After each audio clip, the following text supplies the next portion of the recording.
নমস্কাৰ বন্ধু বান্ধৱীসকল সকলোকে মই মোৰ অন্য এটি নতুন ভিডিঅলৈ স্বাগতম জনাইছো। বন্ধুসকল আপোনালোকে হয়তো জানে মই যোৱাকালি এটা ভিডিঅ আপলোড কৰিছিলো যে আজিৰ পৰা অৰ্থাৎ 27 ছেপ্টেম্বৰ 2024 তাৰিখৰ পৰা আপোনালোকে 15 ছেপ্টেম্বৰত হৈ যোৱা যেটো এক্সাম আছিলে এইচএস লেভেলৰ তাৰ ওএমআৰ কপি আপোনালোকে স্ক্যান কপি ডাউনলোড কৰিব পাৰিব নিজৰ ওএমআৰ। আৰু আজিৰ ভিডিঅটোত আমি স্টেপ বাই স্টেপ প্ৰসেসটো চাম আপোনালোকে কেনেকৈ নিজৰ ওএমআৰ শীট ডাউনলোড কৰিব পাৰিব। আহক ভিডিঅটো আৰম্ভ কৰো। বন্ধুসকল মই স্ক্ৰিনত শেয়াৰ কৰিছো। আপোনালোকে প্ৰথমতে যাব এছএলআৰসি অফিচিয়েল ৱেবসাইটত অৰ্থাৎ state level recruitment commission for class 3 post এই ৱেবসাইটটোত যাব। তাত গৈ আপোনালোকে প্ৰথমতে পাব ডাউনলোড এডমিট কাৰ্ড। তাৰ তলত চাব আপোনালোকে paper 3 for HSLC level post exam held on 15th of September 2024। তাত গৈ তলত চাব বন্ধুসকল লিখা আছে for obtaining scan copy of OMR sheet click here. আপোনালোকে তাত ক্লিক কৰিব। ক্লিক কৰাৰ পিছত আপোনালোকৰ নতুন এখন পোৰ্টেল নতুন এটা পেজ খোল খাব।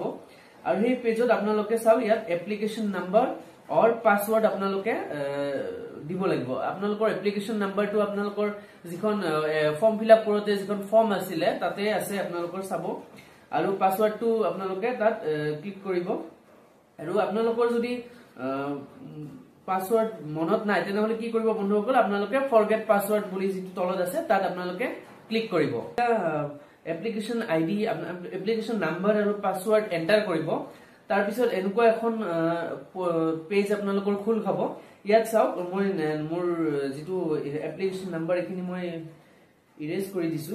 আপোনালোকে চাওক তলত লিখা আছে online payment OMR download paper 3 is pending. অৰ্থাৎ আপোনালোকে ইয়াতে এতিয়া 50 रुपीस এটা পে কৰিব লাগিব। আপোনালোকৰ ইয়াতে এপ্লিকেশন ইনফৰমেশন গোটেই ডিটেইলছ খিনি দিয়া আছে এবাৰ চাই লব। তাৰপিছত ওপৰত চাওক বন্ধুসকল option for OMR answer sheet download paper 3 HSLC level post ইয়াতে নিউ বুলি সাইডত লিখা আছে তাত আপোনালোকে ক্লিক কৰিব। ক্লিক কৰাৰ লগে লগে আৰু এখন নতুন পেজ খোল খাব। তাৰ পিছত তলত চাওক আপোনালোকৰ লিখা আছে গো ফৰ পেমেন্ট। গো ফৰ পেমেন্টত আপোনালোকে ক্লিক কৰিব। ক্লিক কৰাৰ পিছত বন্ধুসকল আপোনালোকৰ এখন পেমেন্টৰ এখন পেজ খোল খাব। আপোনালোকৰ তাত net banking credit card debit card UPI যেনেকৈ আপোনালোকে পেমেন্ট কৰিব বিচাৰে তাত আপোনালোকে পেমেন্ট কৰিব। সাপোজ মই ধৰিলো ইউপিআইত গলো। ইউপিআইত গৈ পেলাই আপোনালোকে তাত পেমেন্ট কৰি দিব। পেমেন্ট কৰাৰ পিছত কি হ'ব বন্ধুসকল আপোনালোকৰ মেসেজ আহিব উইদিন 1 উইক মই যেটো লাষ্ট ভিডিঅটোত কৈছিলো।